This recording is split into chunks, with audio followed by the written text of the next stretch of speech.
Les gars, réalisez votre contrat. Réalisez bien votre contrat. Et mettez-vous dans la tête, à aucun moment vous deviendrez propriétaire. C'est à eux le choix. C'est-à-dire que si vous arrivez à terme de contrat, vous allez demander, c'est à eux de décider si vous devenez propriétaire ou pas. Mais dans le cas contraire, toujours, ils disent toujours non. Parce que une fois que vous terminez le contrat, vous n'avez plus le pouvoir là-dessus. Donc, ils vous disent non, ils préfèrent louer la voiture à quelqu'un d'autre. Donc, réalisez votre contrat. Ne vous faites pas avoir et ne mettez jamais dans la tête que vous serez propriétaire de la voiture. Non, vous allez payer plus de 50, 60 000 euros pour une voiture qui ne sera jamais à vous. Or, avec 60 000 euros, vous pouvez acheter ou avoir des crédits, acheter des voitures deux fois dedans.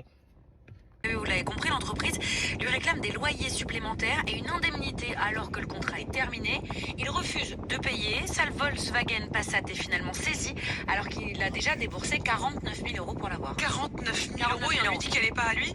Amélie, vous avez enquêté, j'imagine, sur l'entreprise? Oui, l'argument de vente numéro 1 de Flexifleet, c'est de devenir propriétaire du véhicule à la fin de la période de location.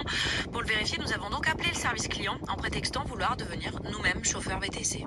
Donc sur le contrat, étant donné que vous avez payé la totalité de la voiture, on fait une option d'achat justement pour devenir propriétaire du véhicule. Je peux avoir le véhicule à la fin, c'est ça? C'est ça, monsieur.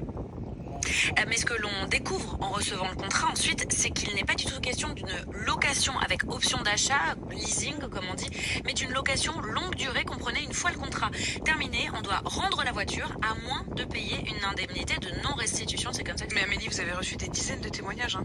Oui, et c'est une information RMC que l'on vous révèle ce matin.